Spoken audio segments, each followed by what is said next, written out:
This bonus episode was brought to you by the Gakoids over on Patreon. Thank you so much for your support. And now, on to the episode. Hi there, on your mark. Get set. Welcome to Wild and Crazy Kids, the show that goes anywhere and does anything to find kids having fun. In a few seconds, these celebrity panelists will try to uncover some highly unusual family secrets. So if you want to guess along with the panel, cover your ears and close your eyes. To gain the right perspective, you need to be selective. Connect the dots as your objective. It's time.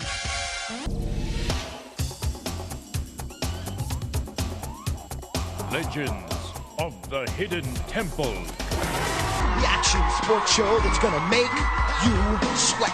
All right, hey, both of you head through that door and zap, Mongo, go ahead. Yeah. And remember, Kenny has to get the 3 coins in the tube, and then Beth has to jump and duck to avoid the coins on the railroad. Kick it.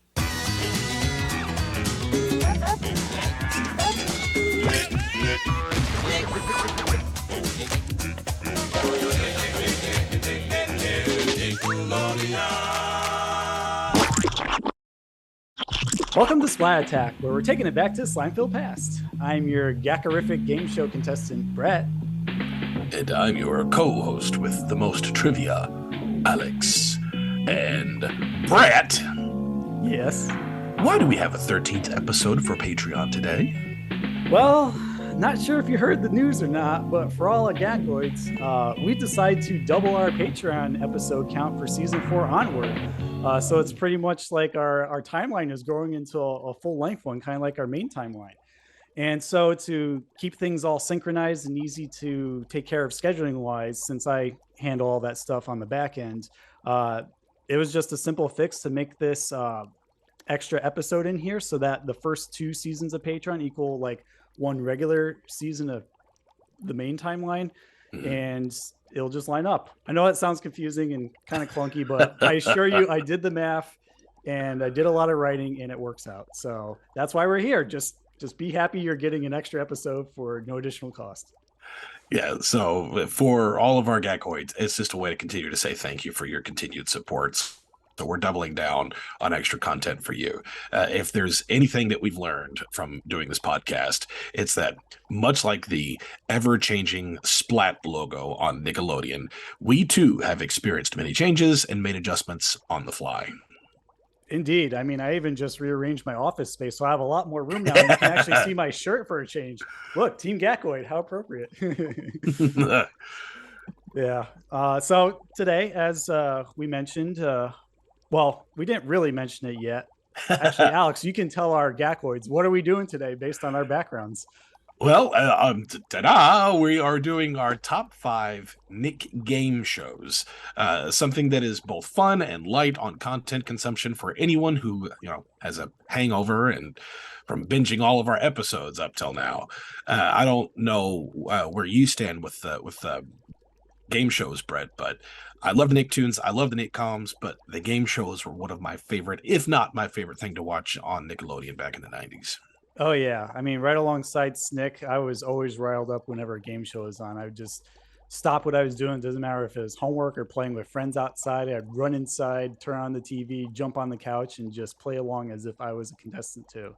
So it's very appropriate that we're doing this today to really relive some fond memories, reevaluate some of our favorites, and see what anyone else has to remember about the game shows as well. Let's do it. All righty, let's not waste any more time in the green room. Let's put on our name tags and gear up for some various mental and physical challenges that await us on our lists. So the basic rules that we're covering for today is that we're going to be doing any game show that's pre-2000. So sorry, Double Dare 2000, you're out of here. And any of the reboots onward. That is for a different podcast. We will not go into that territory just yet. And also, we're going to separate game shows that have multiple iterations of itself for the sake of brevity. So, for example, like Double Dare will segment into like Double Dare, Super Sloppy, Family, Figure It Out could be segmented into regular, wild style, family style, guts, and global guts will be separate, etc. Just to make things interesting and more clear to define why those specific ones appeal to us more than others. All right, well, Brett, what is your number 5 pick? I'm very excited to share this number 5 because we have yet to talk about it on our podcast, surprisingly. And I was just revisiting a lot of old clips and episodes and even promos today when I was doing my research. And it still feels so fresh as the day I used to watch it growing up. Like whenever I watch this show, it just makes me want to go outside and find a friend and just have some fun and do something totally silly. And for anyone who thinks they know what it is, of course, it's Wild and Crazy Kids from 1990. Guys, sorry I'm late. I had to go and pick up the wall of windows for our T-ball window smash. I gotta go sit up. I'll see you guys later. Hey, you! Yeah, you with that bat. I got $2.38. How about you? I've got $2 and I'm using it for cab fare. I'm out of here. Oh, hi. Beautiful day, huh? That song, that theme song was one of the most awesome theme songs in Nickelodeon history. Totally agree with you. It's a banger. That guitar slide right at the beginning. Freaking love it. I'm going to drop in the intro right here just so all of you can be blasted with nostalgia right now. Welcome to Wild and Crazy Kids, the show that goes anywhere and does anything to find kids having fun.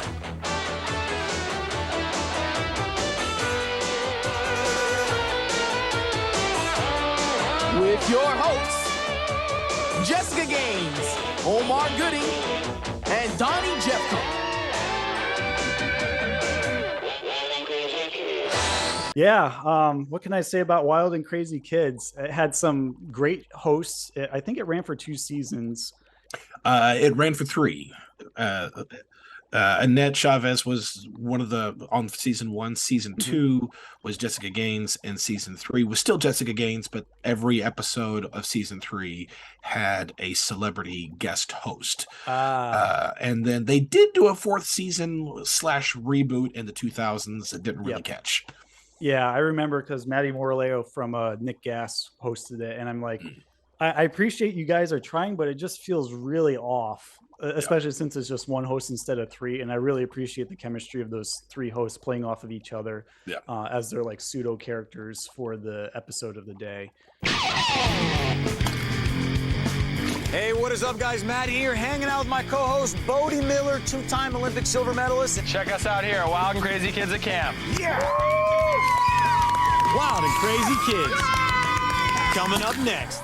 Some memorable things that come to mind when I think of like the different activities they did were like blowing up RC controlled monster trucks on the beach, jumping on bed mattresses to like pop water balloons above them filled with shaving cream, getting that big old Velcro jumpsuit and then just like jumping up on the wall and sticking yourselves upside down. I think what's his name from Roseanne, that kid, he was on one of those episodes. Michael Fishman, that's it. Michael Fishman. I really enjoyed his episode in particular when they did the Velcro jump on the wall type thing. And I think Jonathan Taylor Thomas even co-hosted an episode too, which was like one of the beach ones that they did. So today our guest is from one of the hottest shows on TV. He's one of the kids from Home Improvement. Now let's hear it for Randy from the hit series Home Improvement, Jonathan Taylor Thomas.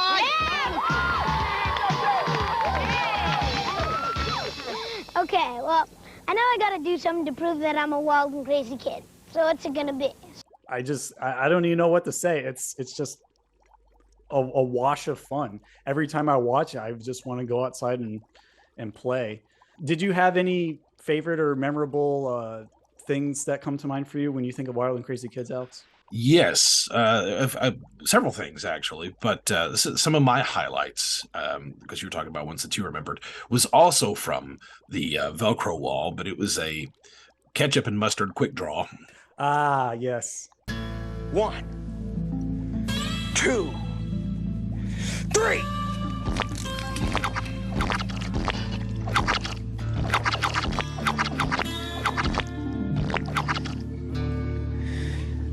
pretty good shot with a squeeze bottle. And this here dog had it coming to him. Draw! Oh, red is hit. Let's see the replay.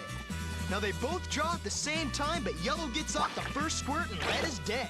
I also remembered that they did 2 iterations of this, but it was an elimination round.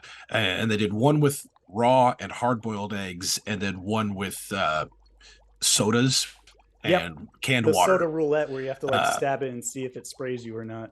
Yes, you'd shake it up. They all had the same little cover on it, so you couldn't tell what was what. And the hard-boiled and raw eggs, they would break them over your head, and they would just spit it, and everybody would take one. We're gonna start at this end with mom, and we're gonna go from mom to kid, dad to kid. Okay.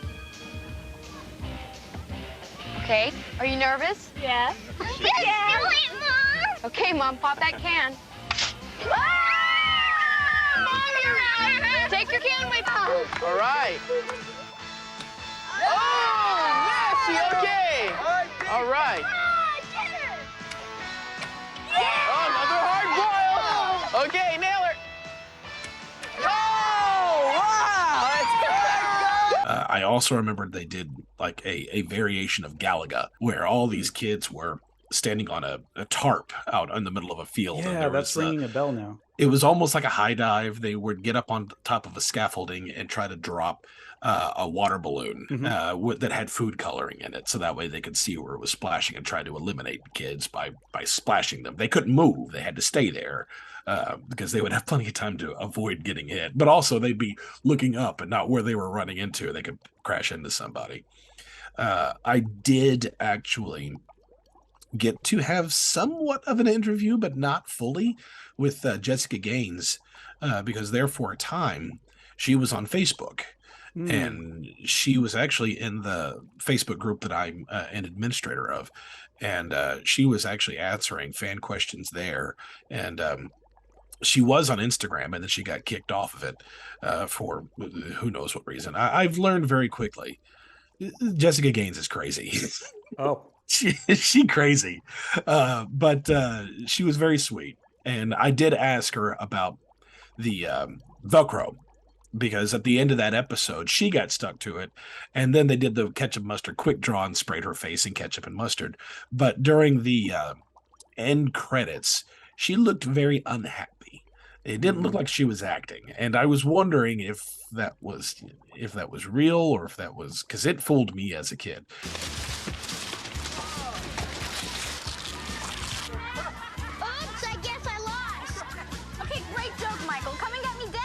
What are you gonna do? Just leave her hanging up there? No, we'll get her down. But first. But first what? We'll play some mustard ketchup quick draw. All right.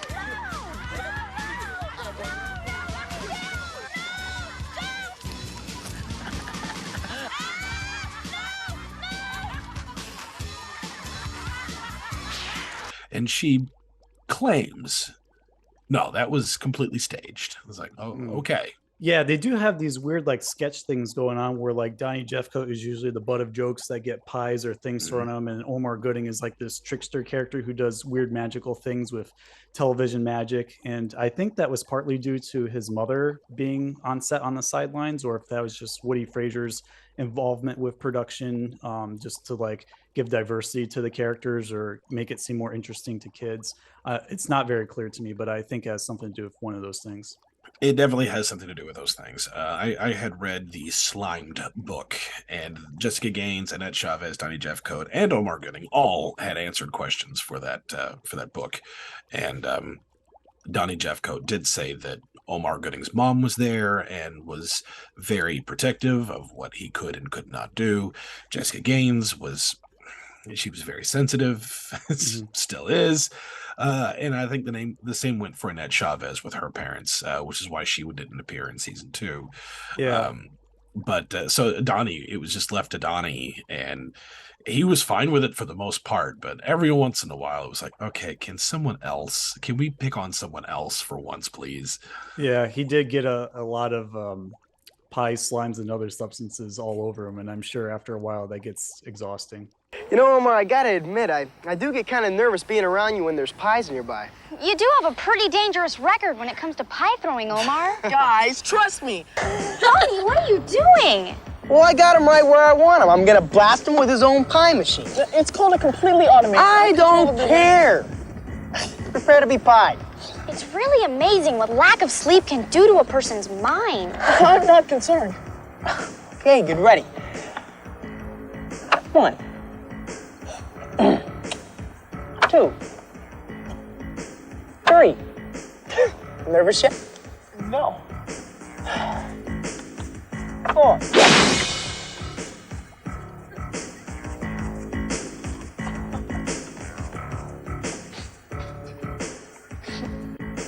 I installed an emergency backup override for a situation such as this. And especially since they would do that first. They did all their segments first and then did all the games. But they also did the Wild and Crazy Kids live tour. Yeah, I actually found a picture of a shirt that I found on the internet that I'll post right here for all you Gakoids. It's pretty cool looking. It's like a bus with a bunch of people or characters poking out of it, and it's like from 1994. Yep. And I had managed to find a couple of people on social media who have said that they've been to the live tour, but they said they remember very, very little of it. But they remember going. They remember it was fun. Yeah. Wild and Crazy Kids is all about fun overall. I do want to mention before we move on two memories that just came to mind about the show. One is washing the Bigfoot monster truck. Like each team had a wheel to wash and they had to see who could wash it first. I love that. For some reason, I was just really into monster trucks as a kid and dinosaurs, and that just pushed all the right buttons for me as like a 3-year-old watching it.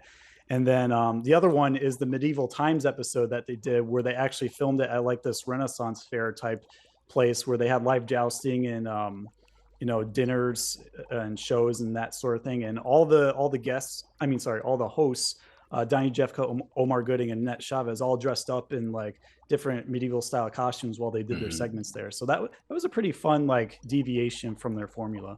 Yeah, that was it was just a fun series. Yeah. It wasn't anything overly complicated. There was no big sets. It was just skeleton camera crew, get a bunch of kids, and have extreme variations of pretty simple child games, and it was so much fun. Yeah. When it comes to Nickelodeon, sometimes simple works best as long as it's fun and it's centered around kids. That's how can you go wrong with that? Go anywhere and do anything to find kids having fun. Exactly. Well, moving on. What is your number 5 pick, Alex? My number 5, actually my top 5 are a bit unorthodox for most Nickelodeon fans, but my number 5 is Double Dare. It's Super Sloppy Double Dare. And now, here's your Super Sloppy Double Dare host, Mark Summers. Hi there. Thank you very much. We are at the Universal Studios complex here in lovely West Palm Beach, Florida. This is the most incredible... excuse me, Mr. Summers? And probably to be more specifically, Super Sloppy Double Dare. But I very, since we're going specifics, but Double Dare, just in general, is a freaking great game show. I mean, it is the game show that put Nickelodeon on the map. Yep. We very much probably would not have Nickelodeon if it wasn't for Double Dare. But I mean, Mark Summers, legendary game show host, which, again, we've had the great opportunity to have an episode with, and Robin Russo, who still have her voicemail on my phone from when we spoke. But the trivia, going back and watching these episodes and hearing the trivia for some of these things, it's so fun hearing questions like, who played Axel Foley on Beverly Hills Cop? I'm like, oh, pick me. Just questions like that. They're fun. If you took all the Three Stooges and multiplied it by all the letters, the math ones. Yeah, those were fun. But especially for Super Sloppy Double Dare, they really amped up the gross factor, I guess. Messy factor would be more accurate. But all the physical challenges and the huge obstacle course, especially watching Harvey and Robin and Mark banter, and every once in a while they'd pull a camera member out and just mess with them. It's good, clean fun, very much in the same way that Wild and Crazy Kids was, only without it's an innocent fun, but it's extremely messy, and it's so much fun. Yeah, I just remember seeing some of the crew like using squeegees across the entire floor and hosing it down in between physical challenges before the break, and I'm like, I can't imagine what it's like to do that every day. And of course, yes. Robin mentioned in episode 18, Sloppiest Double Dare moments that we did way back in season 2, you would often get the after scent of like whipped cream or whatever was spilled on the floor for those things. But despite the messiness, yeah, it's just a boatload of fun to watch, whether you're in the audience, on stage, or even at home, and just seeing how far the teams can get through the obstacle course of all 8 obstacles. Let's win this thing. And here they go down the slide, getting ready to go over to we couldn't think of a title, but normally we call it car wash. Then it's over to where Harvey was with the soup ladle. Push yourself onto the next obstacle, which is Janet Lee. Take your pick. There we go with about 41 seconds remaining over to obstacle number 4 into the boat. And it's bubbling and foaming. Obstacle number 5 today is them. She took a dive into the water. Hopefully that won't slow them down because number 6 should not yak her up too much. Whoa. All right. We're going to have them go all the way up with 23 seconds remaining. And where's the flag? There it is. Hit the right valve and you'll be in great shape. There it is. Go and get it. Number 7 is the Mad Doctor's Lab. And number 8 is the Headless Horseman. They may pull this off yet. Go on through. And with about 9 seconds remaining, can you get it?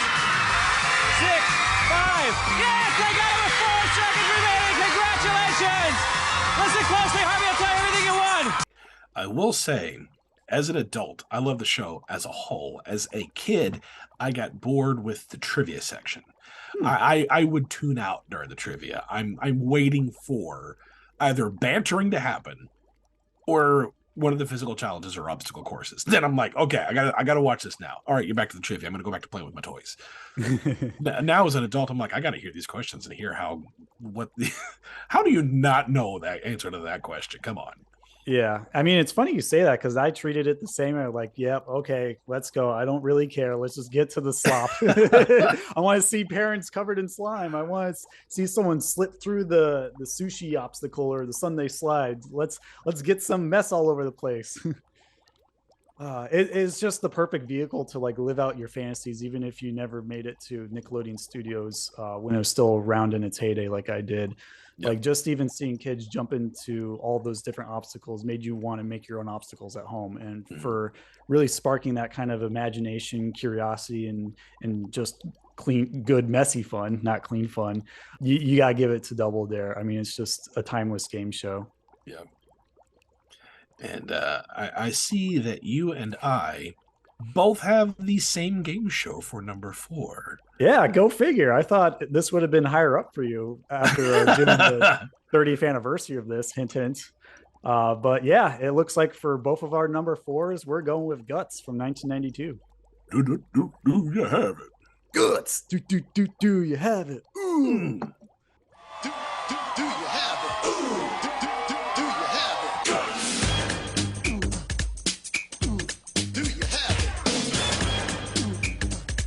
From Nickelodeon Studios in Orlando, Florida, welcome to Guts, the action sports show that's gonna make you sweat.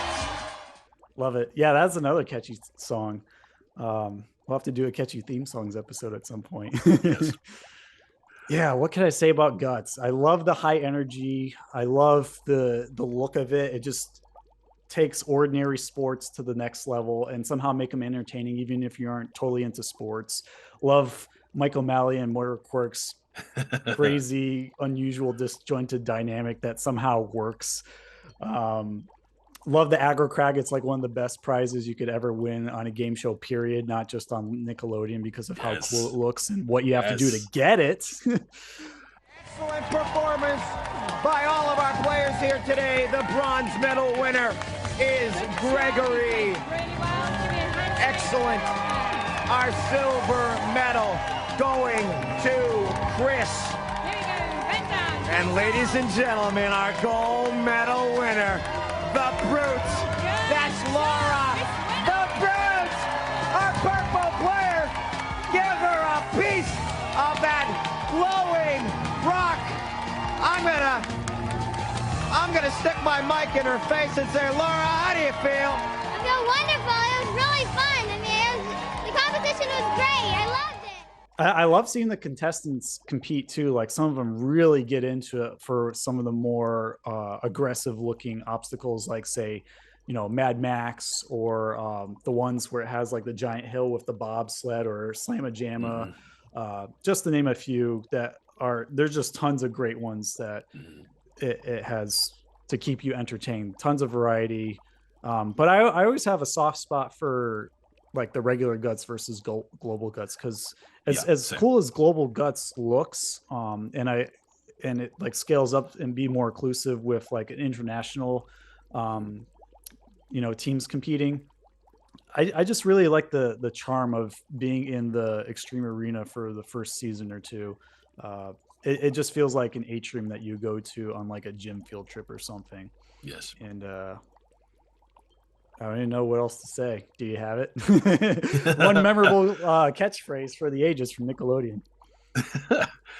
One of the things that I believe I had mentioned it on the 30th anniversary, but we're talking about it here. I love that this is not an elimination show. It's just 3 kids who are guaranteed to go and do the entire thing. Because when this came out, it was this and Hidden Temple. I mean, the 2 of them were powerhouses of Nickelodeon at the same time. And you usually found, well, you don't really matter. You do find people who favor one over the other. Very rarely do you find somebody who's like, oh, I like them both the same. I liked this one more than Hidden Temple, and I'll get to why later for Hidden Temple. But I loved this game show. Much like you, I loved Mike. I loved Mo. I loved the extreme factor of this show, how they were able to, much like how Wild and Crazy Kids would take simple kids games and ramp it up to a ridiculous degree, like bowling, where you're inside a bowling ball and it would roll you down and hit these pins that were as tall as a person. Guts was very much of that same idea, only with bungee cords and taking outside activities and bringing it inside, and it was high energy. And it was so much fun. It just looked like a game show that I want to do, because as much as I love to watch Double Dare, I also hated to get messy. I liked watching other people get messy. I didn't want to be messy. Guts, I wanted to do, because I'm not getting messy. I'm getting wet if I'm going in the pool, but I can handle getting wet. I want to go up the Aggro Crag. I wanted to do 0G. I wanted to get on the bungee cord and just bounce around, especially with that Nerf bow and arrow, because I had one of those, so I got plenty of practice with that Nerf thing. I remember when Nerf was so popular back then. I had the bazooka, I had the crossbow, I had the football too. It's just like everything that's neon colored and squishy, you just had to have at the time to play with your friends in the backyard. It was heaven, a type of heaven that maybe most kids won't even understand these days. Advantage bazooka. 5 barrels of non-stop Nerf action. Don't you get it? It's Nerf or nothing. Yeah, now and we still have Nerf guns here, but they're all darts. And it's almost like the guns had evolved with the kids. It's still for 90s kids. They look more like weapons from a Call of Duty video game now than just like a fun little pop gun. Went to Walmart this past weekend, and they have a motorized scooter with a Nerf gun attached to it, so you can shoot people with it while you're oh my gosh, wow. I would have thought of that. Oh, it's so crazy. Uh-oh, you laugh so hard you blurt out. There we go, got it. Yeah, having all sorts of depth experiences here, where I'm farther away from the camera as usual and you're closer. Whoa, it's Splat attack vision. Gakoid vision. Gak vision. Okay. All right. Well, since we both had number 4, what is your number 3? Yeah, we kind of touched upon this with your number 5, but I have a different iteration in store. And this is Family Double Dare for my number 3. The first Portly couple to accomplish this gacky goal will break away with $25 and control of the first round on the quickest game show on television. Stop right there. No, you don't need to do that anymore. You've got $25. Come over here. Let's play some Family Double Dare. It's Family Double Dare. I liked it for the family aspect. I mean, super sloppy, had the messier aspect than like regular Double Dare. Double Dare is like, I don't know, vanilla flavor, but it still had its charm in a different way. And then you got Family Double Dare, where your parents came on the show with you. And much like Wild and Crazy Kids, I really love the whole family getting in on the action, where they have parents and kids competing together, regardless of if there's prizes or not. And for the longest time, I wanted to get my parents and my sister down to Nickelodeon Studios in the early to mid 90s to be on Double Dare, so we can go through the obstacle course and win a brand new car, as Harvey would say. And in 60 seconds or less, Harvey, what do we have for him? It's a fabulous new car. Drive your family right onto the beach in your new Cherokee from Jeep. This four-door Jeep comes with a 2.5-liter four-cylinder engine for those hard-to-get-to fun spots. It's Jeep Cherokee. I want a Jeep Cherokee, but I don't get one. You have to earn it, and I think these folks can do it. Along with a bunch of other fun prizes like a Nash skateboard or like a Casio keyboard, just because it looks so cool. And unfortunately, I never got that experience. My parents said, nope, going to cost too much money, got to take too much time off work. This is not going to happen. Just watch the show. It's a lot cheaper to do that. But it's still something that brings me back to my childhood, reminiscing an alternate timeline where my parents and sister actually got to go on the show with me.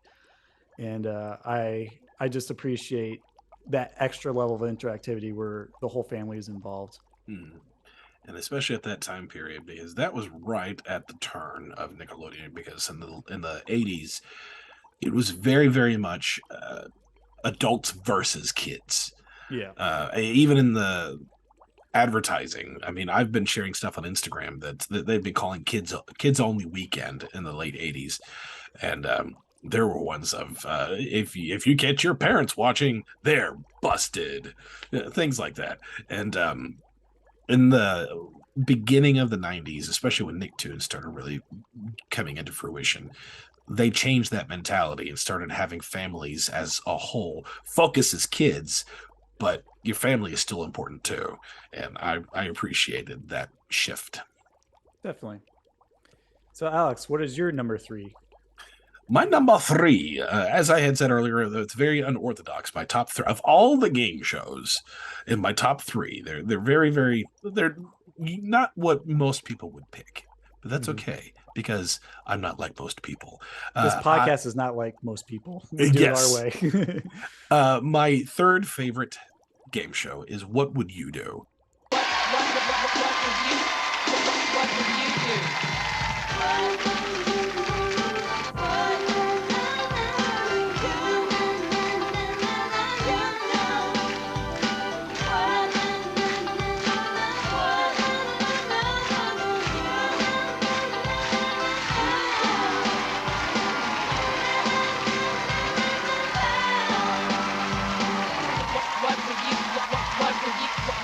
would you do?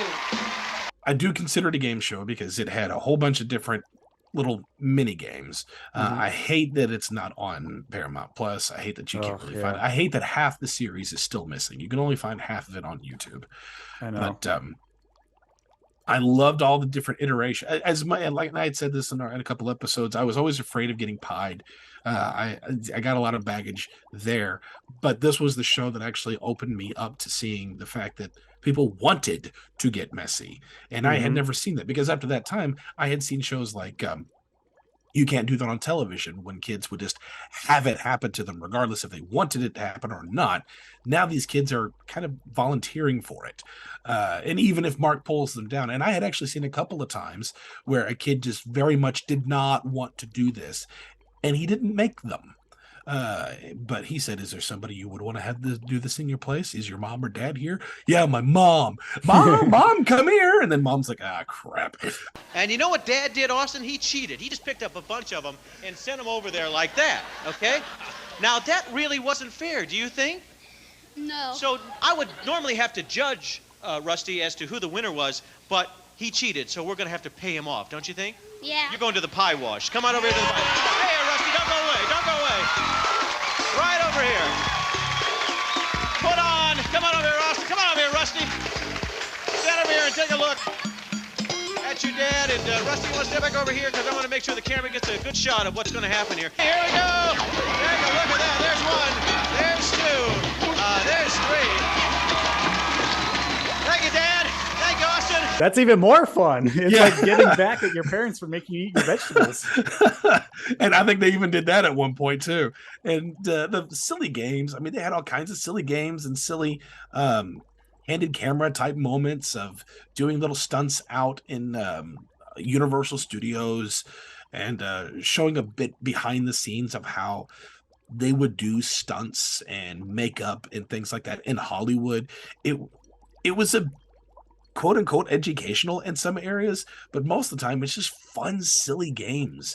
And without all the trivia questions, and fun watching people use their abilities, because they had the what would you do medley where they had the card in the head, and it was, you know, sometimes it was do a random talent, and it was fun. I just loved the show. It was so much fun. I agree. I had a really hard time making this list because I wanted to put what would you do on it. I just didn't know where to put it. So we might talk about that again later. But I really appreciate what would you do for the wall of stuff and the different pie contraptions more than anything. Just you know, getting a token from the co-host for like completing a mini game or doing something special on the show, and then you get to like pop it in and choose from like I think 21 or 25 different weird looking doors on this massive wall. And sometimes you get something cool like a duffel bag or a t-shirt or a hat or like a drink bottle. And then other times you get like a weird hand with a card that says go to the pie pod. Or if you're really unlucky, you get sprayed with whipped cream with no warning. And that was very satisfying as a kid. Or pie absolutely just thrown at you. Exactly. Yeah. And sometimes it even grazed Mark too, because they're so close. That's part of the fun too. Just like Mark really getting into it despite his, you know, OCD tendencies. For anyone who's watched our What Would You Do anniversary episode, which is way back in episode 2, I put a clip on the YouTube version at the very end where Mark goes down the pie slide. And I just really love when he gets involved with everything and gets super dirty, and Robin even pushes him back in it to like get some more pie on him. So it seems like Mark Summers can do no wrong when it comes to Nickelodeon and game shows or variety shows, and that's part of the charm that still endures for this much beloved and heavily underrated show today that needs a lot more attention. And one other aspect about it that I forgot to mention that I really like is it's probably the one show that you see the most of Nickelodeon Studios. Yes. Because inside and outside. Inside and outside, because Mark does a lot of moving around. There's even a couple times when he's been going from the green room to the main set. So, and because obviously we can't go there now, and since at the time when it came on, I didn't get the chance to go yet. Mm-hmm. Seeing all this, just I'm a dog, just lapping everything up. Give me more. Pie. It was so fun. It was so cool. I miss that stuff like that. Yeah. Oh man, you're making all the memories flood back now. Like I remember when they were like dancing like penguins in the rain with flip flops. I remember when Mark was actually driving in a monster truck over a bunch of cars, and they did like a couple weird pie stunts too. Like I think at one point one of either Mark, Robin, or like an audience member was suspended from like a harness in the air and had to like, drop a pie on a bunch of people sitting in front of like this fake brick wall on chairs. Right over there. Well, no, I don't know about that. Here we go. So you all have a seat right there. And what Robin will do, and what one of you must do in just a second, you will have to decide who your flying pie person will be, all right? And your job will be to take that pie and make a direct hit with that pie. Now, Robin, show them what a direct hit might look like. 1, 2, 3, go! There we go. We're going to come back in just a second. We're going to pick a flying pie minute, and we are going to do the same thing with these members of the audience right after we do this. Yeah, that was that was Robin. She had to drop it on for a whole family. And gotcha. I think she had like 2 opportunities or 3 opportunities, and she didn't get a single one. And then because she's hanging there, they got the family off and they gave them all a pie. They said, all right, now your turn. And Robin couldn't do anything, and they just chucked it at Robin. Fair enough. I mean, as long as someone gets creamed, who cares? Yep. Speaking of Mark Summers, that actually reminds me, he's been on a few other game shows too as like a cameo. Because I remember seeing him. I think he did some sort of baseball game on Wild and Crazy Kids where he was playing with the three hosts, and then after he left, the three of them got slimed. Mark, I have got to admit, you're one heck of a pitcher. Thanks, Donnie. Hey, no kidding. Pretty impressive. I had a great time. Thanks for asking me. All right. See you around. All right. See you later. Bye. He's cool, I swear to you. He's a great guy. Well, I don't know about you guys, but I can't believe we just made it through an entire game with Mark Summers and no one got slimed. And no one got slimed. I know. Thanks, Jessica. Oh, you're welcome. Yeah, and open your mouth on Nickelodeon. Thanks, Mark. Yeah. I never did like Double Dare. Me either, man. And then he made a brief appearance on Get the Picture when he was talking to Mike O'Malley in like the rooms outside of the set. So it's like him and Nickelodeon are synonymous with game shows. It's just he's everywhere, and there's always a lot of fun to be had whenever he's on screen. And we had mentioned on the Forgotten Nick Game Shows episode, he did a promo for Finders Keepers. He did with Wesley Ure, and I actually had just found a picture. I'll send it to you, Brett. Mm-hmm. But there was a picture of the 2000 Double Dare 2000 game show host and Mark Summers together on the Double Dare 2000 set, which I didn't know that even existed. But yeah, I didn't either. I thought he was totally removed from it. But wow, that must have been special to like have him there to pass the torch on to the new guy who kind of looks like a Ben Savage from Boy Meets World. That's how I made the connection in my mind. Oh, it's like Ben Savage hosting Double Dare 2000. I guess I'll watch. Going back to our countdown, which again is you and I have the same one. Go figure. Wow, our number twos are the same. What is it? It is the irreplaceable Nick Arcade. Behind this door is the Video Zone, a place between our world and the video dimension. Waiting to challenge you for control of the Video Zone is one of the game wizards. Is it Murloc, Scorsha, or Mongo? These two teams will compete for the right to enter the Video Zone and face that Game Wizards challenge. Who will it be? Find out today on Nick Arcade! Here's your host, the only guy on television to get paid entirely in quarters, Phil Moore!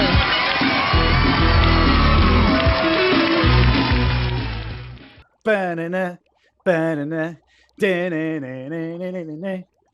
Heck yeah, love Nick Arcade. Video games and game shows are like Reese's peanut butter and chocolate. They were just made to be together, especially in the early 90s.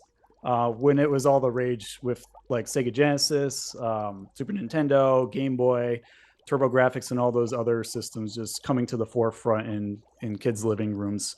What an amazing show. I mean, even if you know about the whole video challenge, the Video Zone just being a bunch of green screen or blue screen sets with people running around and production coordinators and then TV, who cares? It's still fun. It gives you the imagination of being in a video game and just really, really helps you live out your wildest fantasies beyond just playing like Mario or Sonic at home. And I really love Phil Moore's energy. He rivals Mike O'Malley as like one of the most energetic hosts. Yes. Maybe ever, not just on Nickelodeon. And he's always great at thinking on his feet. Just rolls with everything, loves bantering with the contestants. And I had a total blast, and I'm sure you did too, Alex, when he was on our Nick Arcade 30th anniversary episode. Very much. When we finished out season 1 last year. So hopefully we can find a reason to get him back, either for his other game show You're On, or just to talk about a specific Nick Arcade episode. We could always do an episode review of that. Yes, the go with the Video Zone. Yes, I loved watching the Video Zone as a kid. As an adult, going, because a lot of times when you go back and watch these things again, the mystery of it can kind of ruin. Well, the reality of it can ruin the image that you had of what it could have been when you were a kid. I loved that. I've always been fascinated with how they make shows and make movies, and I've always loved the green screen stuff, the blue screen stuff. So even though I know it's just blue screen, that's still a challenge. That's still an incredible challenge to have to know how to do it. And that's in 91 before, you know, I'm trying to think of a like a big budget movie that used a lot of green screen, but Lord of the I Rings. don't know, Tron. It looked pretty good, cutting edge for Nick Arcade, like especially compared to Video Power or the Tales from the Crypt Keeper game show. Like it just blew everything out of the water when Kareem Matif and James Bethea, or essentially two like software engineers and programmers, put their heads together and you know, made a lot of fun out of a kid's game centered around video games. Yes, but continue. I didn't mean to interrupt. No, you're fine. The other thing is, this one, like Double Dare, I tuned in for mostly a couple of things. Nick Arcade, I was glued the whole time. The questions, because they were all the game board where Mikey would move, and then the questions that were centered with it, because they were all different kinds, and then playing the actual arcade games, and then the video zone. I mean, it was so well put together for kids. And I remember, I don't remember when this came on during the week. I remember watching this on the weekends because at the time when Saturday morning cartoons were still a thing, I would ask my dad to wake me up in time to watch Saturday morning cartoons, because Dad always got up at the butt crack of dawn, and he had to get up and go to work. And he'd get up at 6 o'clock in the morning. He would have to leave at 6. So he would come in and wake me up, and Saturday morning cartoons didn't start until about 7. I mean, you didn't really get the good ones at 7, but they started at 7. So for an hour, I had to kill time, and Nick Arcade played at 6:30 on Nickelodeon, and I watched every Saturday morning, and I freaking loved it. Glued the entire time. It was a masterfully orchestrated game show for kids. It just chef's kiss. Agreed. Yeah, there's only two things I get up for at 6:30 in the morning, especially not on a school day, and that's Mr. Wizard's World and Nick Arcade, because they both just made everything look so dang interesting and high energy that you had to be there. Oh yeah. Oh yeah.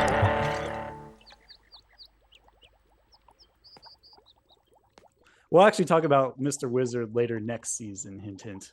What else can I say about Nick Arcade? I love the Mikey game boards. I wish that somehow spun off into its own video game or cartoon series where Mikey was just going on video adventures through different computers or arcade machines. That would have been amazing.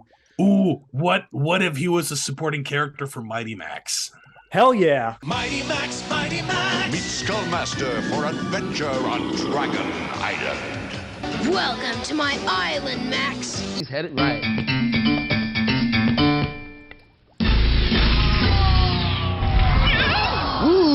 Now I've got you. Crush. Yeah, that would have been fun. I love Mighty Max back then too, with the little play sets. It's like Polly Pocket for boys. Because the play sets for Mighty Max reminds me of what could have been a game board for Nick Arcade. Yeah, so you can open up a dragon head and Mikey can be there with his little like knight outfit and go around to the castle, or like open up a pyramid or a sphinx and he'd run around there and avoid the genie. Yeah, I love those ideas. Why are the people with tons of money in the world not making great things? And yet we come up with great ideas and we have no money aside from Patreon. Maybe in another alternate universe, it's already existing. Closing thoughts on Nick Arcade before we move on. I really appreciate how a lot of game shows in general really integrated celebrities there too, to like make them more approachable to kids in their audiences. Even from other Nick game shows, I know that Nick Arcade had some of the Salute Your Shorts cast on, Welcome Freshman, Clarissa Explains It All. And it's always fun to see that crossover because it seemed to be like very organic promotion style that as they were just getting off the ground with Nickelodeon Studios opening, because that's probably why we saw a lot of characters from certain shows in other people's shows briefly, to just say, hey, this is why I'm here. Go watch Welcome Freshmen or go watch Salute You Shores, because we both have shows on this amazing channel. And sure enough, we did. So I really appreciate just the sense of camaraderie that all these game shows had at the time, and just Phil Moore's insane energy and crazy jingles that he sings to and from the video challenge arcade corner. Way to go! Yeah! Battling the monsters in his pocket. Out! Get out of there! Out! Get out of there! And to piggyback on that, because for the longest time, Nickelodeon was a lot of resyndicated shows, or they were shows that were already done being filmed over in Canada, and then they were just re-airing them here on Nickelodeon for the States. And then once they started filming everything in Florida, now everyone's in the same studio.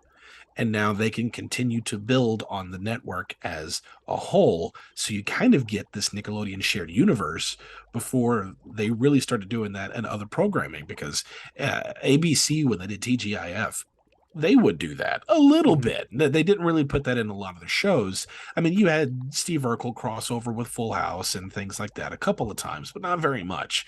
But a lot of times they would have little bumpers and things for TGIF, and you'd get an occasional crossover or a special Halloween event or something like that. Nickelodeon, there was constant crossover, and it was so cool to be able to see these characters from this show that I like be themselves in a game show, and it was so fun. It just the whole idea of Nickelodeon being one cohesive unit now that's just feeding off of each other. It felt like home. It felt like recess. Yeah, because now you not only get your class, but you get other class members from all other different classes. Yep, and you can see what what kind of classes they had or what they did in their classes. That's a great analogy. I never thought of that before, but it really has that sentimentality and spirit alive in it too. Let's do a quick recap for all of our Gakoids. All right. So for my number 5, I had Wild and Crazy Kids. And my number 5, I had Super Sloppy Double Dare. For both of our number 4s, Alex and I had Guts. Guts. And your number 3? My number 3 is Family Double Dare.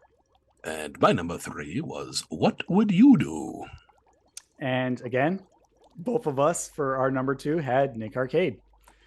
And I'm really surprised about how we diverged for number 1. So I'm curious to hear about this, because spoiler alert, Alex's number 1 is my background.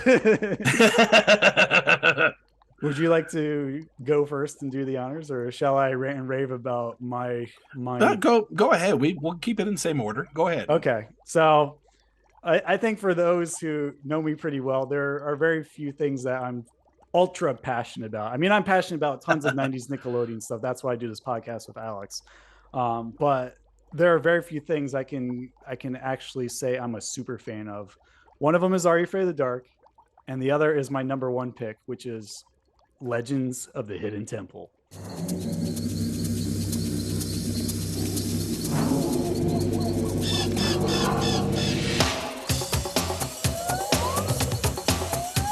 Legends of the Hidden Temple.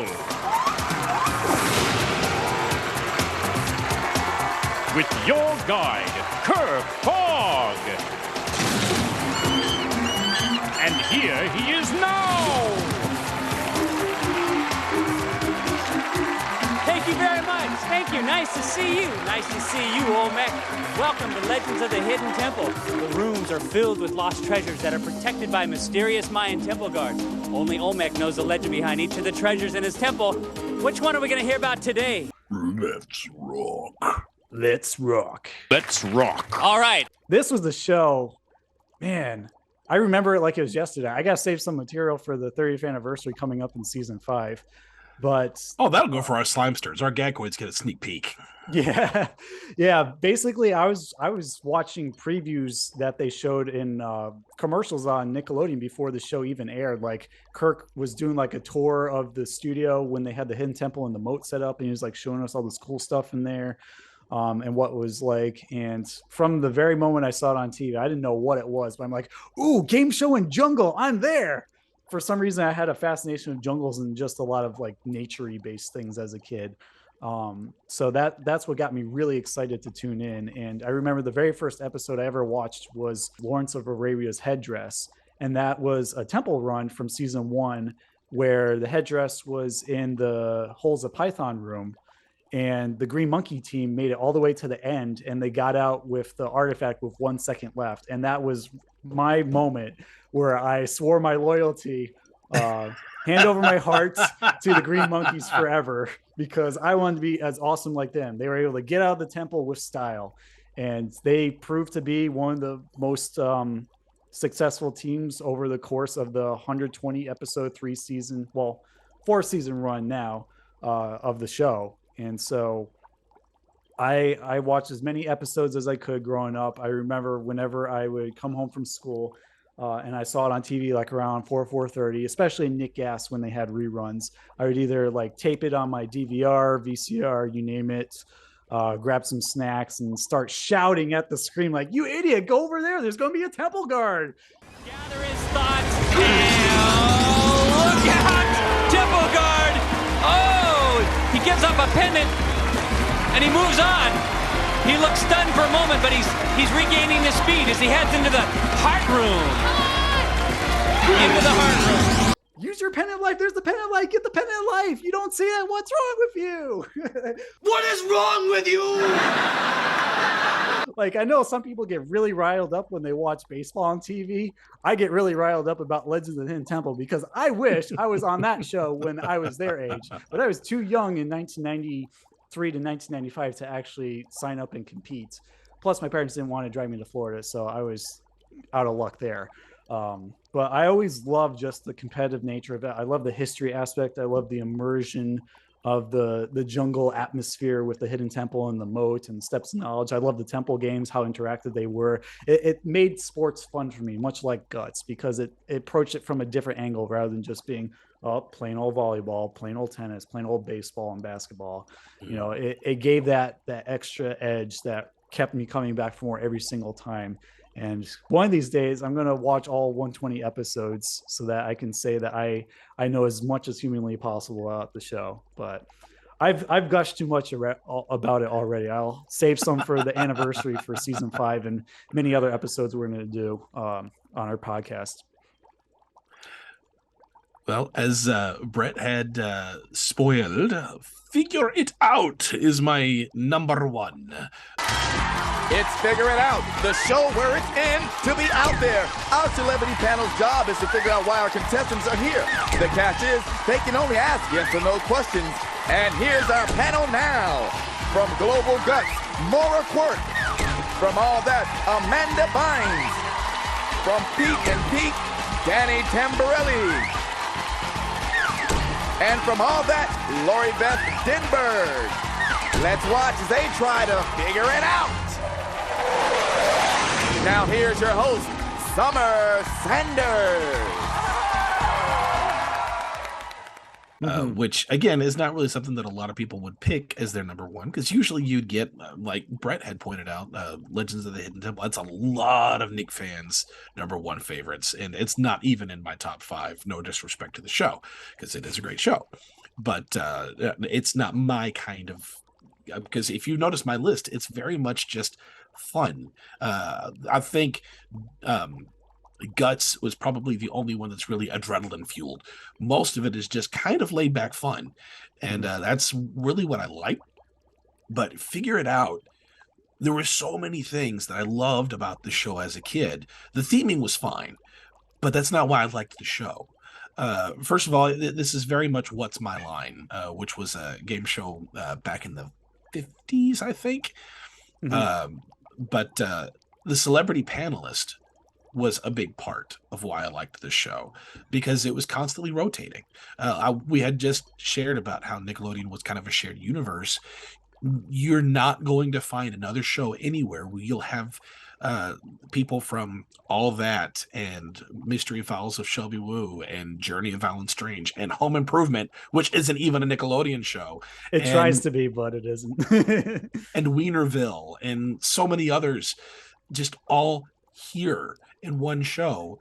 And hearing the banter among all of them, including Summer Sanders, it was fun. It's constant banter, like what you would get with Robin and Mark and Mike and Moira. And I wanted more of that. And now you got a whole show just with them bantering and having fun. You also got the messy element with the secret slime action. The secret slime action is the hand raise. Danny, don't be so scared. Slime is your friend. Ready? Go. Does this involve greenery?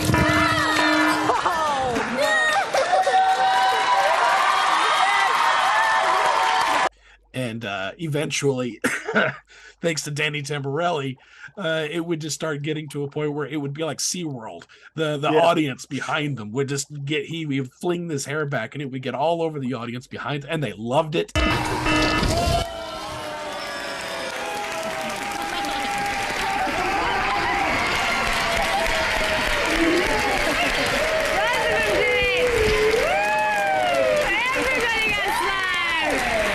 And I love the fact that every episode they made sure they had a secret slime action, so 2 people in the audience could get, a prize just because. And I thought that was cool.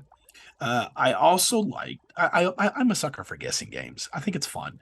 And another thing that I really appreciated about the show was the approach they had towards kids. I know this show gets a lot of flack from other 90s Nick fans that some of the contestants on the show were just lackluster, to put it nicely. But to be honest, in the early 80s and late 80s, Nickelodeon very much tried to put a spotlight on kids who have done incredible things. And it tanked. Kids didn't care because it made them feel inferior. And why would I want to tune in for this and see about a bunch of kids who were doing better than me? And that's when they started their shift, whenever they went from, kids versus parents and amazing kids to family and just regular, ordinary, everyday kids. Yes, there were some contestants on the show who did do some really cool things and some cool facts and things like that. And then you had some that were just random, ordinary, everyday things. But that's the beauty of it. Anyone could be on the show. Like Kristen Kirkvliet, who was on our 30th anniversary of Guts. Only certain people could be on that show, not because of size or anything like that, but it was dependent on size because they had to make sure the bungee system worked for them. Legends of the Hidden Temple, you had to make sure that people were physically fit enough to be able to go do the temple runs. Wild and Crazy Kids, it's just find anybody and everybody can do this. And that's kind of what this was. And I love the fact that I could have been on this show. It's messy, but I'm not getting messy. It's not really adrenaline fueled, but you're guaranteed laughter. And I could go on the show and I could do a monologue from a play that I had known or had done. And I could have been on there for that reason. And every show, it's not about the contestants. Because you always have those little bit of interview, 30-second interview with this person, with the contestants. Tell me a little about yourself. And then it's back to the game show itself and the style that they're setting and the theme that they're setting. Figure It Out is all about the contestant. And now the celebrity panelists are asking questions about the contestant. And it's this shared universe with the slime and the audience and the kids and the opportunity, as cheap as it is, but the opportunity to play it at home too. You can't play Guts at home. You can't play any of the other game shows at home. I mean, I yes. tried to play Legends at home by using blanket forts and pillows to make my own temple. But I tried to do Double Dare at home and make my own obstacle courses and things like that. But it's not the same. It would have been cooler to be there for any one of these events, or any one of these game shows, I should say. But you could play with the panelists by doing what they said at the beginning of the show. Close your eyes and cover your ears. Wait about 10 seconds. And then you can play along with them and try to guess what it is. You can't really do that on very many game shows. Again, it's a simple premise, but you can. And I love this show. I love the banter. I love the fun. I love the slime. I love that it could be any kid. Yeah, well said, Alex. It's a great pick, even if it's an underdog, just because it's a very well-rounded game show. Like if you see all the different game shows of Nickelodeon together in like this sphere, it seems like it would be the epicenter of it because it's just so well-rounded compared to some of the other ones. You got some that are really into trivia and video games. You got others that are into competition and the actual obstacle courses that are involved in the set pieces. And then here you got like trivia and slime and talents. So it really gives everyone a chance to shine on this show, whether you're, a contestant, you're a panelist, or you're even just playing at home and you like to see how things turn out. I really appreciate the accessibility of this. It's almost like an appetizer sampler for Nickelodeon game shows. Yeah, that's a really good way of putting it. And it's very fun. The talents are very diverse as well. They eventually had 2 offshoots called Figure It Out Wild Style and Figure It Out Family Style, where they got like parents involved, just like with Family Double Dare, or with Wild Style, they get some pets or animals involved with the talents. And it was a lot of fun. Summer Sanders was a great host. Jay was a great announcer, just as good as Harvey, I'd say even. And they had a lot of fun prizes and outcomes. I remember even sometimes, like if they weren't giving away candy or like Toys R Us gift cards or like really cool Super Soaker or Nerf type toys, they would actually give away pieces of the Legends of the Hidden Temple set because they were done by then, and they would show like the Shrine of the Silver Monkey or like a cabinet from the Room of the Secret Password. I'm like, crap, now I gotta get on Figure It Out so I can have that for my room.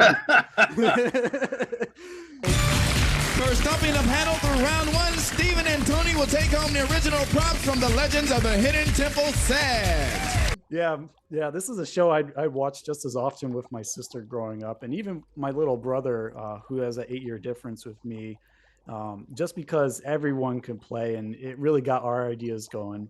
So it's a great pick. I didn't know where to put it on my list because it's very hard to just fit 5 game shows from Nickelodeon. Oh yeah. On a list. I'm sure it would have been easier if we did a top 10, but I still appreciate it, even if it's not officially on my list. And of course, we have some honorable mentions and dishonorable mentions. So, Brett, what is on your honorable mention list? So yeah, my honorable mentions, I have a few of them. Get the Picture is one of them. It's one that most people don't talk about or remember because it was in that little pocket where there was a few game shows like Think Fast and Make the Grade, where things really started getting going by 1991, 1992, where Nickelodeon was just guns a-blazing with all their shows they had to offer. And this was kind of the precursor before that, where there was a little bit of a lull. And it featured Mike O'Malley as the host, and it had a lot of like puzzle-oriented games with like physical interactive bits. So you would play trivia. There were 2 teams, usually an orange team and a yellow team, and you'd answer questions that Mike O'Malley would tell you, and it helped you like solve a piece of a picture that was on this giant display screen in front of everyone on the set. And occasionally there would be like a tile on it called Power Surge, where they would have to run to this like set piece in the middle. Usually it was like handlebars or like a telephone pad, something to that extent, and they had to figure something out for even more points. And then at the end they played a game called Mega Memory, where it's like kind of a game of flashcards where pieces of a picture or a puzzle would like flash and then go away, and you had to figure out by pressing the numbers where things were and to clear the entire board to get the grand prize. I didn't catch it as much, obviously, because I was too young at the time when it first came out on Nickelodeon, but Nick Gass definitely helped me revisit a lot of those older game shows that I had missed out on. and I actually found it pretty enjoyable, despite Mike O'Malley being a little bit more toned down here. So I gotta give it some credit here. I also want to mention What Would You Do? Because I love all the pipe contraptions. I love the What Would You Do medley. I love the occasional different guests that they had on there and all the different ways they could just think of getting messy or doing things that were really out there that were interactive, whether it was like candid camera or like, go grab someone from outside and bring them into the studio to do this like stunt with you. It was just a bunch of fun. I know it's not as popular as Double Dare, or Mark Summers didn't really like it as much, but I think it stands fine on its own right for being like a really fun variety show that's like halfway in between Double Dare and maybe even halfway in between Figure It Out. Yep. So I got to mention that. And then lastly, I'm going to mention actually Make the Grade, because I really appreciate the trivia aspect. It was another show that we talked about on episode 26, Remembering Forgotten Nick Game Shows, and we had the host Lou Snyder on for that. And even if it's a little bit broken when you look at the nitty gritty of the design in terms of like the fire drill swapping all the people's places, I still appreciate how there were components of Jeopardy involved with the board, so that people can really guess the trivia that was based on school stuff, and you learn something along the way too. So if you're smart enough and clever enough to outwit some of your opponents, or just get lucky through the fire drill, you can make it to the university rounds. And then once you get like 7 questions right there, you get like $1,000 or some sort of grand prize as well. So what are you gonna do with all that money, huh? It's $1,100. I'll probably spend it on nails. On nails? On nails? Yeah. You're gonna spend $1,100 on nails? But not all nails. Okay. I guess you want to go into the carpentry business, huh? Okay. We'll be right back. Nails. We'll be right back after these messages with more of Make the Grade. So those are my honorable mentions. I wonder if Make the Grade was a precursor to Are You Smarter Than a Fifth Grader? It feels like it, very much so. What is your dishonorable mention? My dishonorable mention partly is because it's obscure and there's very little of it surviving today. And part of it is because even for the little footage I did find, thanks to, some lost media on YouTube and Knickknacks episode 84, actually, which you should all go check out. It's a game show called Outta Here, and I believe Greg Lee from Where in the World's Carmen Sandiego was one of the hosts there. And yes, I still don't know what it really is today. I just remember like an audience full of people with different colored neon hats. Like there's some with neon pink, some with neon green, and there's like 3 hosts up on stage and they're just talking and there's some sketches happening. And I just don't like it because I don't understand what's going on, and I want to know more about it to try and understand it, but there's barely anything that's left from 1990 when it came out. So well, there are a few sections. I mean, they would do some. This was also kind of a precursor to What Would You Do? Yeah. The Total Panic is probably more in line with that, but Outta Here was very much a series of participation games with audience members. They would have magicians, very much like What Would You Do? I mean, this whole thing is very much What Would You Do? They had magicians that would come out and do acts for the audience. They had beach balls and they would toss it out to the audience and back and forth. And it's more engaging live, less so entertaining on a recorded program. What Would You Do kind of perfected that, but it was very much just a sketch show for in-person show at Nickelodeon Studios. Oh, it wasn't at Nickelodeon. No, it wasn't Nickelodeon Studios. It was because there was a plaque for it on their wall. It was one of the very first things they did. Yep. Yeah. Well, I mean, you got to start somewhere. So even if it didn't really take off, it at least paved the way for much better game shows to follow in its path. And that's one of the things I like about Nickelodeon, especially early Nickelodeon. Experiment, see what works, what worked about it. All right, let's stop. Let's try something different. I feel like we're doing the same here on this podcast. I mean, we could still have the same graphics and formats from season 1, but wow, we're already going into season 4 and it's been a year and we're just ever evolving like that Nickelodeon Splat logo, which I find a lot of fun and interesting. Hopefully you Slimesters and Gakoids out there, mainly Gakoids because this is Patreon, feel the same way too. So Alex, what are your honorable mentions? One is Wild and Crazy Kids. I'm not gonna add anything else. We've talked all about it, but Wild and Crazy Kids, I really, really loved that show as a kid. And Legends of the Hidden Temple. I know that Brett has it as his number 1. It's an honorable mention for me. Mostly kind of the same thing as Double Dare, where I would tune out throughout the trivia part. Most of the episode I would tune out for, because I don't really care much for elimination shows. It feels unfair. I would rather it had been 2 or 3 teams all the way through the game show. And I only really got engaged once the temple game started, because I also didn't care for the Steps of Knowledge. I didn't like listening to the story. I didn't have the attention span for it.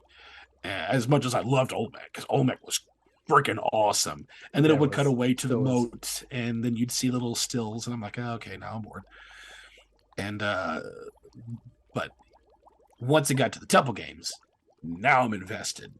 But I'm only invested all the way through if they got both pendants of life. Because by the time they get to the temple and they've only got a pendant or a pendant and a half, okay, your chances are very, very much shot of winning. And even as a kid, I felt like this was rigged for them to lose, because there's so many opportunities for failure. Some episodes more so than others. Cough, cough, the discarded seal of Ivan the Terrible. Yeah, I mean, I'm just chomping at the bit to do either a best and worst episode of Legends, where we do like top 3 or top 5 and bottom 5 to compare how it can be great and awful, or just like worst, just go to town and give a bunch of flat catastrophes to certain episodes so that people can steer clear of them and save themselves the time. But and again, I do, this is as a kid, and that's what I'm pulling all this from as a kid. As an adult, I can't get enough of the show. And I've loved having the contestants on the show that we've had and learned more about the show. I love the theming. I love Kirk Fogg. I love Jeffrey Dean Baker. That's not right. D. Bradley Baker. D. Bradley Baker. Thank you. Love him. Love his. I mean, the voice of Olmec it's legendary. It cannot be replaced. Agreed. Well, it could be replaced. It shouldn't be. Because we've had a contestant on the show who does a really killer Olmec voice. Okay. I stand corrected. Yeah, Josh Siniscalo from our Legends to the End episode in season 2. That was amazing. Yeah, if D. Bradley Baker ever retires from doing Olmec, Josh can do it. Yeah. Well, I mean, he could probably play Olmec for us when we do our 30th anniversary episode. Oh, yes. I would love to have all the Legends guests that we've had on this podcast so far come back for that. But I have 2 other honorable mentions, and I'll just mention them very briefly. One is Finders Keepers, which we had just mentioned earlier. I've always liked I Spy things. Try to find an object in little areas, and it's one of my favorite segments in Seen It. I'll get playing that game with Sam, and we love to do that. And also the opportunity to go through a house, look for this object, and then just tear up the room until you find it. I mean, and you don't have to clean up afterwards. Who doesn't want to do that as a kid? I mean, as an adult, I still want to do that. That's why we have rage rooms now. Just really? Yeah. You've not heard of rage rooms? Just go into a room. You got to sign a waiver, but you put helmet on and safety visors and gloves, and then you just go into a room full of breakables and just beat the fire out of everything. Sweet. Just because. Oh, I'm kind of curious about your last honorable mention. Could you tell us more about that? Yes, the last one is Nick or Treat, which I do still consider to be a Nick game show, because there was an iteration of this that was a game show, but it wasn't a full 20-30 minute show, but it was a call-in thing. For the longest time, Nick or Treat was you would just call in, and if you won, you'd win a prize. And there was another iteration where you would fill out a postcard and send it in, and then they would call you, and you'd have to pick up the phone and answer Nick or Treat. Okay, that's fine, and you win a prize. That's more sweepstakes. Then they went with Slime Time Live, not the one in 2000s, but it was one that you would watch on screen, and they would have this AT&T phone that had a little screen on it, and then you would pick up the phone. They would call that phone, and you would answer it, and then they would have a match, like numbers 1 through 6. Oh, okay. And then they would show a picture of Clarissa, and you have to pick 1 through 6. And if you pick that number and it was her, then you'd win a prize, and then you get to go again. And they'd show somebody else from another show, and then you pick another number. So this is the same premise, but then they had evolved Nick or Treat to a whole new level now because of what they had done with Slime Time Live. And therefore, I think it was 93 or 94, but it was during Snick or Treat. And Nick or Treat, because they had two versions of it. There was Nick or Treat and Snick or Treat, and it went on the whole Halloween season. It wasn't just 1 week. And they would have one actor who played different versions. It was Fred different Newman. character. Yeah. Because he was a cook, he was a werewolf, he was a bat, he was a vampire. I mean, he was a whole bunch of different things. He's like the Mel Blanc of Nickelodeon, because he was Yes. the voice actor for Bugs Bunny on Looney Tunes and thousands of others. Very versatile guy. And with these different characters, he would have people call in, and whenever they would get through that AT&T number, using that little screen, they had a little driveway, a little street with like 8 different houses, and then they would tell them pick a number, and they would go to that house, and then they would say Nick or Treat, and the door would open, and it would either be a prize or it would be a trick, and then they wouldn't get anything. So it's still a bit of a game show. There's still a bit of there's a chance for loss of not getting anything, but then you could also get grand prizes, and you have 30 seconds, so you could get 2 or 3 houses in that amount of time. But again, you're dealing with time lag also. Yeah, because this is all happening live.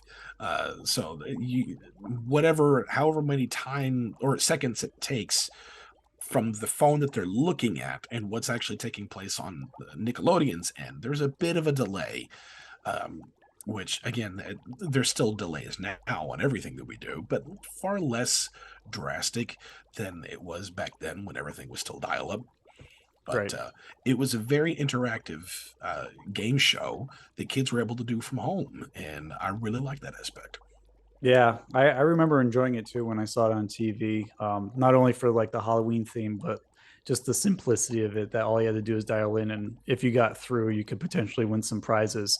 Usually it's like VHS tapes or video games or some kind of t-shirt or something to that extent. Two things about what you said about Nick or Treat. One, the dial-in game sounds a lot like what U2U did, since we were just talking about that during our Stickly episode with the match the numbers with the host.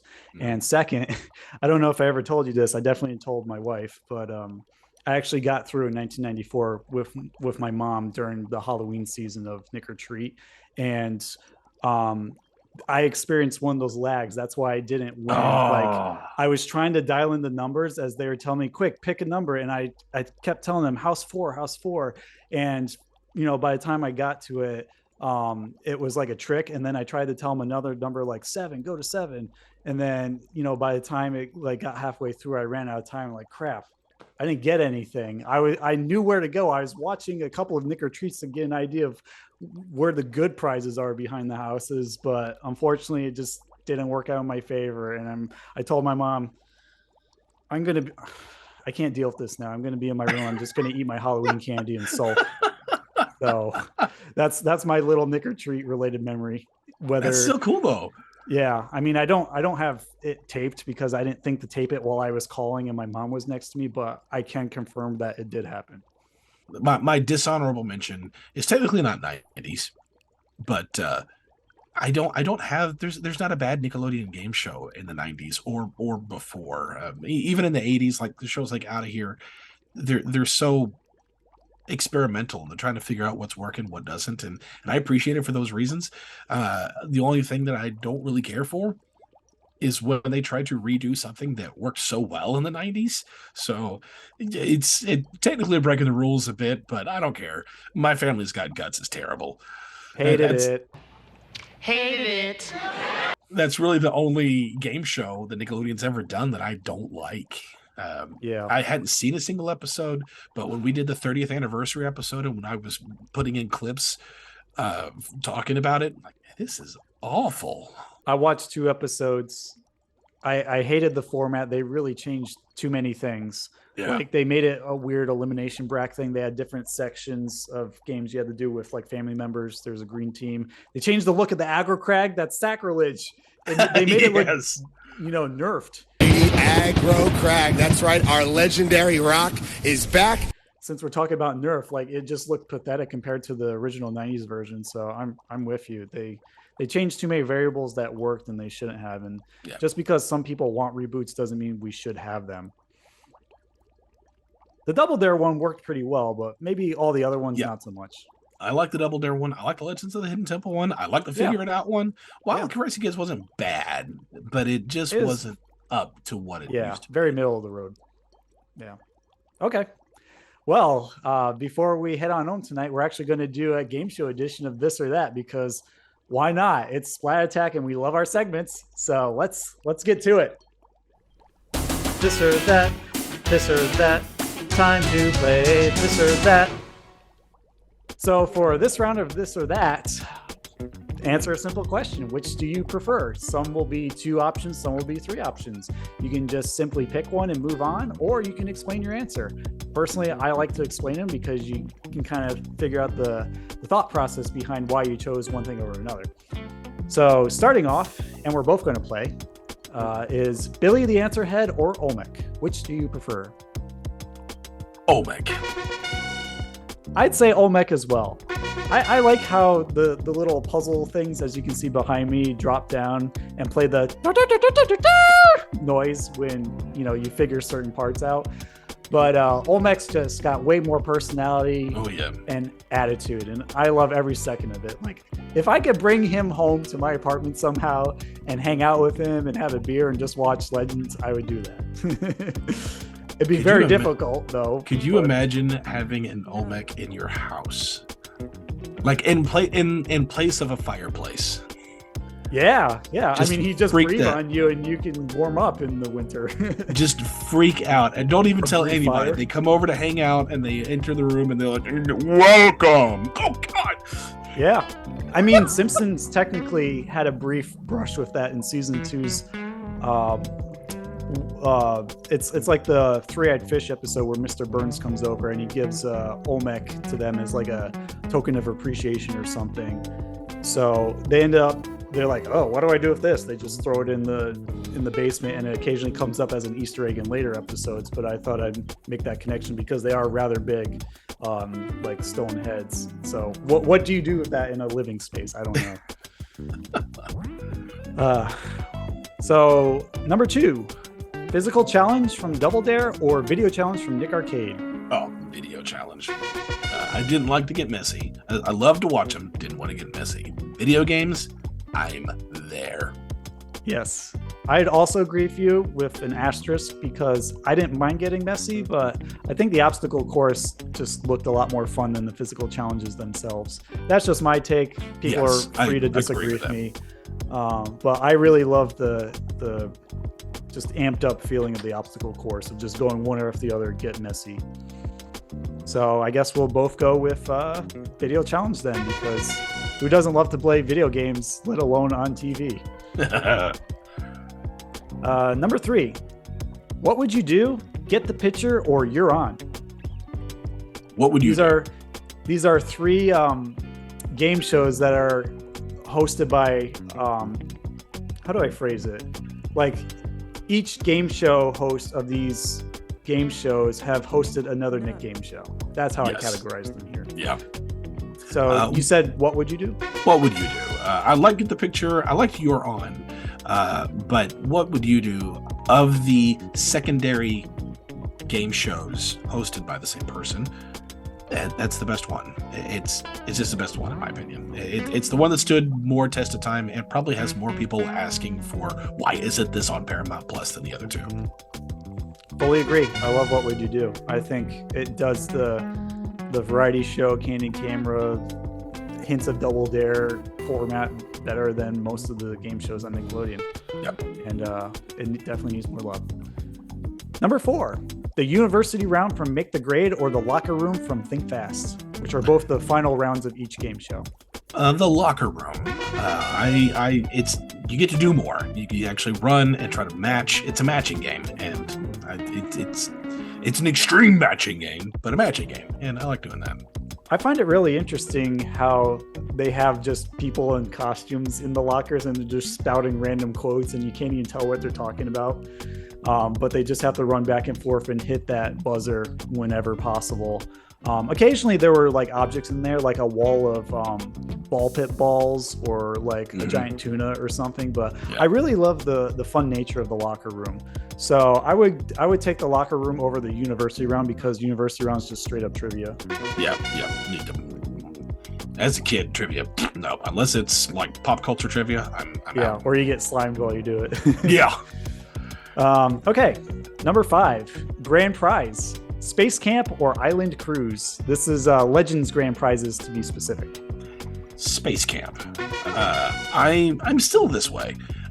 If I'm going on vacation somewhere, I want to do something. I'm not one for going and just relaxing at a place. My wife can do that. She wants to do that. If I'm going on vacation somewhere, it's because I want to do something. I can relax at home. Going on an island, beach, or something like that. Plus, I'm terrified of getting in deep water or the ocean. That's terrifying to me. So I'd rather go to Space Camp where there's all kinds of cool things you can do. Good idea.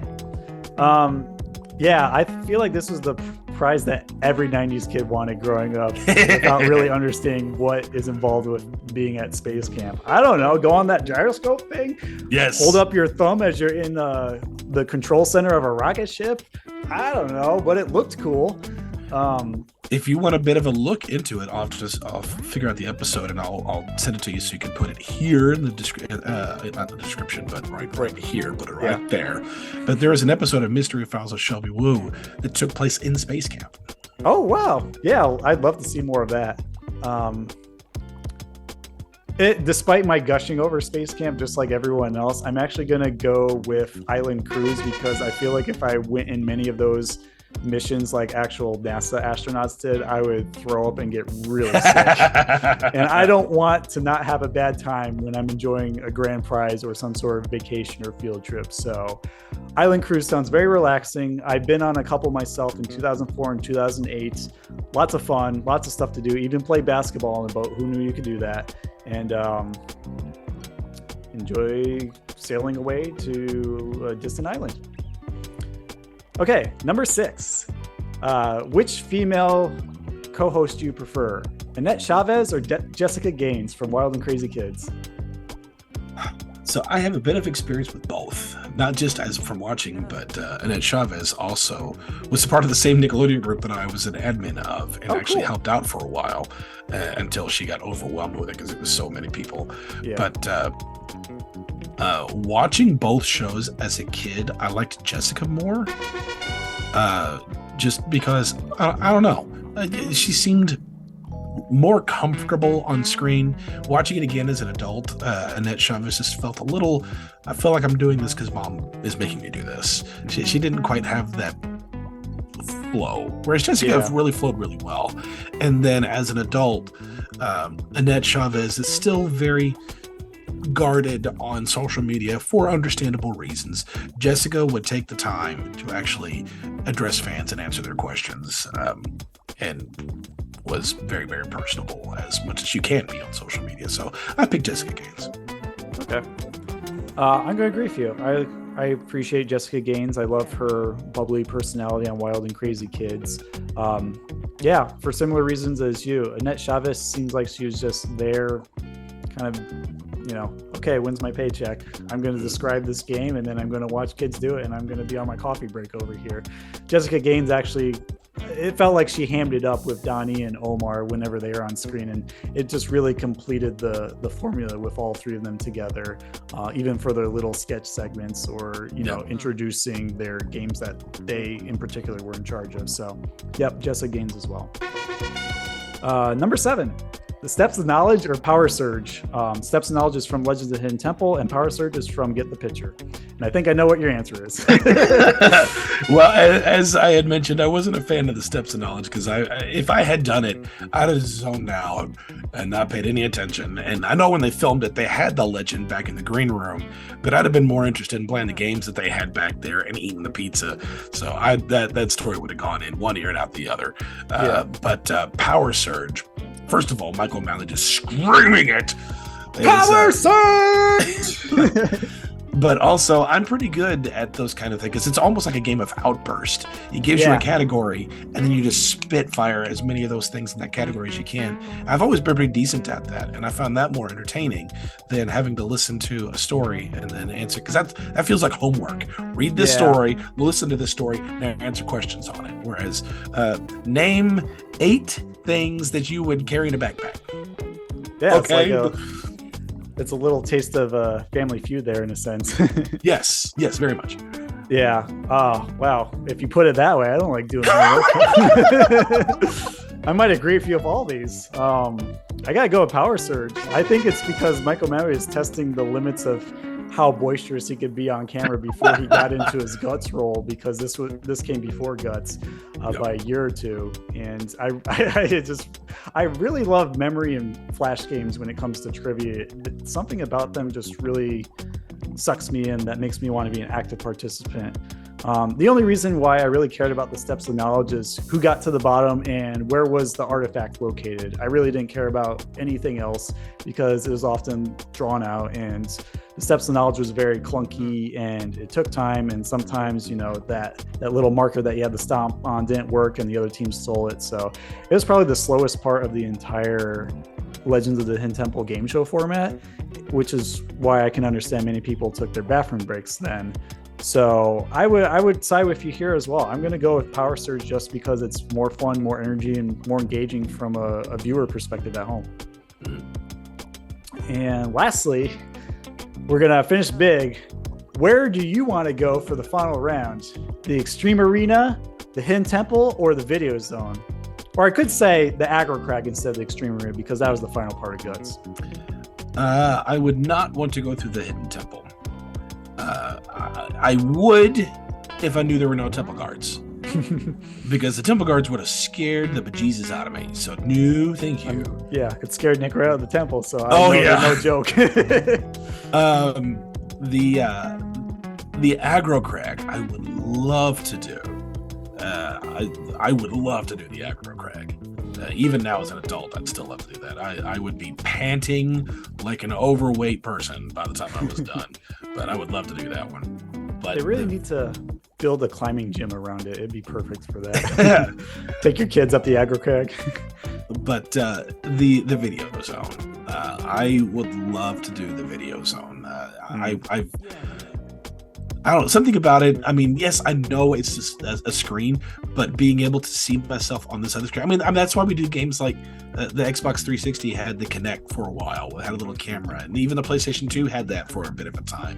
There's something fun about being able to interact with something that's on the screen that's not really there. Yeah, and being able to be in a game and try something different and orient yourself in a way that you normally don't get to do. I mean, yes, I know you can.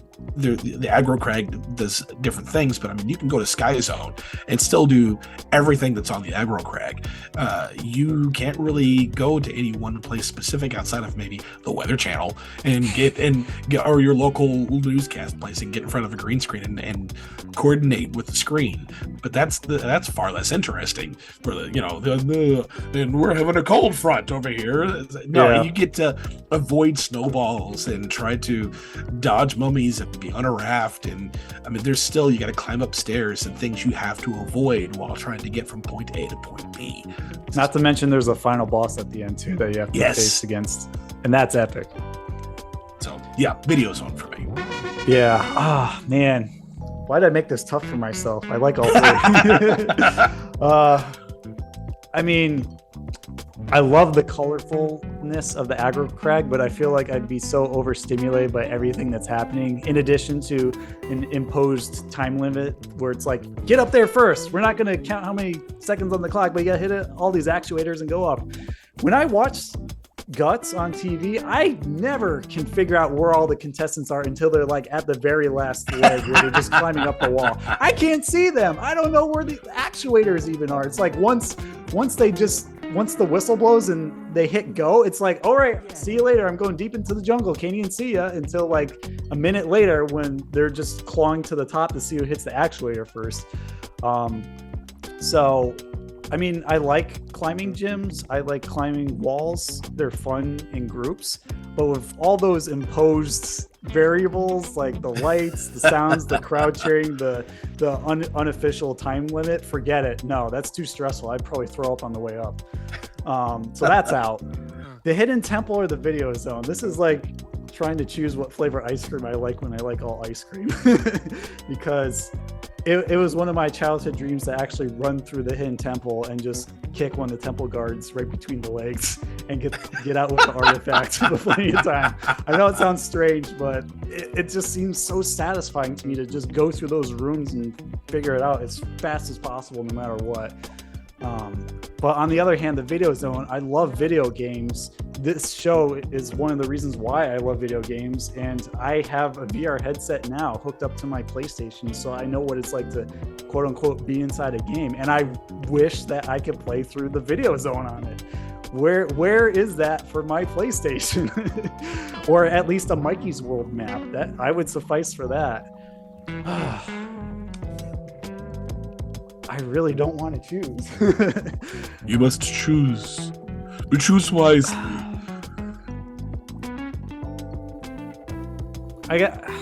It's by a hair of a margin. I love them both, but I gotta go with the Hidden Temple because I just love the adrenaline of even imagining myself running through the temple like I always wanted to as a 5-year-old kid and beating up temple guards and just running out and slamming that artifact to the ground like I won. Which the Silver Snake did for Galileo's Cannonball, by the way. So that is my pick. It's a solid pick. Thank you. That was our game show edition of This or That, and that was a lot of fun. I like when we get to do that segment. Yeah, fun. Any final thoughts before we close out the episode, Alex? No. The just game shows, they were awesome. They were fun. I still appreciate a lot of the early 90s Nick game shows that we didn't really talk much about, like Think Fast, Finders Keepers, Make the Grade, Out of Here, Total Panic. But I loved how vital they were to help constructing the other Nick game shows that became uber popular. There is no bad 90s, 80s Nick game show, no matter what Lou Schneider says. Yeah. Yeah, I mean that could be just his experience. We'll have to see what Robert Edward Morris's is like, or some of the other hosts. But yeah, I only dislike Out of Here because I don't understand it, and I can't find enough game shows of it. I don't really fault it because I don't have much to go off of. So yeah, I'm with you there. There really isn't a bad Nick game show, all things considered. It's just about having fun, whether there's prizes involved, like Double Dare Legends, or not, like Wild and Crazy Kids or What Would You Do? Yep. As long as you walk away at the end of the day saying, I had fun. This was a fun show, whether you were on it or just watching it. I think, it was a good use of time either way, and built some fond memories of Nickelodeon. That's right. Cool. Well, before we head on home and actually end season 3 this time, unlike what we said in our Stick Stickly episode previously, here's our closing cut. Here is our closing question.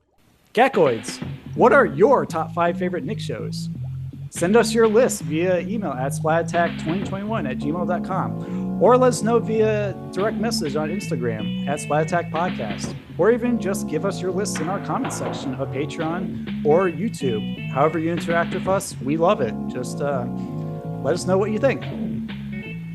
So without further ado, go ahead. No, I was going to say, I know we said it at the end of our Stickly episode, but thank you, all of you, for your continued support this entire season. It has meant the world to us, and thank you for all of you who joined us this season, and we have a lot more coming for you on season 4, so stick around. Yeah, and if you haven't seen it already, depending on when this episode airs relative to our season 3 overview, definitely go check out that season 3 overview, because I'm sure some of you have missed an episode or two and just need a quick Cliff Notes version of what we did, because we did a lot over the past 6 months. Patreon, mini-sodes, and main timeline episodes, along with a lot of other things that were worked in as well. So we're going to cover all that, on that episode, and hopefully you enjoy it, and also where we're headed next as we enter season 4 in February. All right, Alex, for the last time on Patreon on season 3, will you drain the slime tank for us, please? I'm going to try my hand at the Double Dare obstacle course while no one's looking. Aye, aye, co-captain. Be careful, it can be slippery and sloppy out there. Don't worry about me. I've got a helmet over here and some elbow pads to protect me. I mean, you saw what I was wearing in our Legends and Guts episodes. I got this in the bag. No, wish me luck. Told ya. My leg. Spot you later, Gakoids. See you for season 4.